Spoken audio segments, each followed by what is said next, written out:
Ռուսաստանի տարբեր շրջաններ կրկին ուկրաինական անօթաչուների թիրախում են եղել։ Սամարայի մարզի Սիզրան քաղաքում ԱԹՍ-ների հարձակման հետևանքով 2 մարդ է զոհվել։ Կան նաև վիրավորներ։ ԱԹՍ-ների հարվածներից հրդեհ է բռնկվել Սիզրանի նավթավերամշակման գործարանում։ Ռոսնեֆտի Սամարայի նավթավերամշակման խմբին պատկանող գործարանը նախկինում ևս հայտնվել էր ուկրաինական հարվածների թիրախում։ Պայթյունի կադրերը Զելենսկին հրապարակել է իր տելեգրամ ալիքում և շնորհակալություն հայտնել ուկրաինացի զինվորականներին ավելի քան 800 կիլոմետր հեռավորությամբ թիրախ խոցելու համար։ Պաշտոնական Մոսկվան գործարանի վնասների մասշտաբների մասին մանրամասներ չի հայտնել։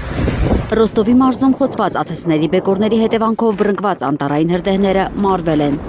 Մեկ այլ տեսանյութով Ուկրաինայի նախագահը հայտնել է, որ ուկրաինական զինուժը հարվածել է Ռուսաստանի անվտանգության դաշնային ծառայության շտաբին, ոչնչացրել Պանցիր S1 հակաօդային պաշտպանության համակարգ։ Նրա պնդմամբ մոտ 100 զոհված ու վիրավոր զինվորներ կան։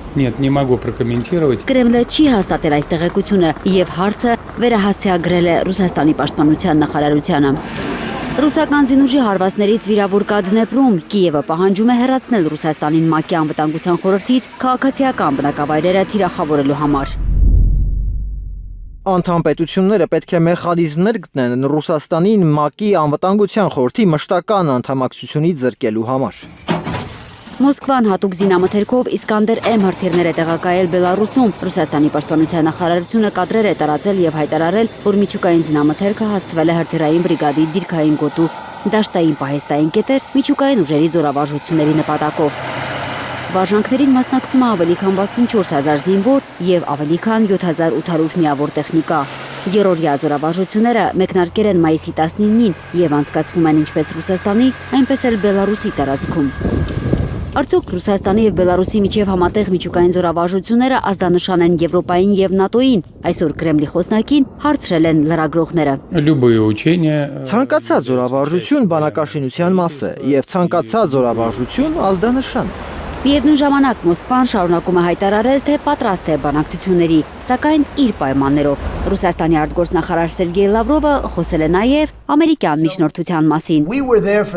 Նա հայտարարել է, որ Դոնալդ Թրամփի վարչակազմը իր ձևակերպմամբ առաջին ամերիկյան իշխանությունն է, որը խոսել է ուկրաինական հակամարտության արմատական պատճառները վերացնելու անհրաժեշտության մասին։ Մենք միշտ բաց ենք բանակցությունների համար, սակայն Զելենսկիի և եվրոպացիների վարքագծում առաջընթաց չկա։ Հակառակը, նրանք ավելի ագրեսիվ և անամոթ են դառնում, և իհարկե մենք սա հաշվի կառնենք։ Սերգեյ Լավրովի խոսքով այս տարի ռուսական բանակի վերահսկողության տակ է անցել մոտ 80 բնակավայր, միայն 35-ը ապրիլ-մայիսին։ Զովինար Բարխուդարյան, Արմեն Ապրեսյան, Հայլուր։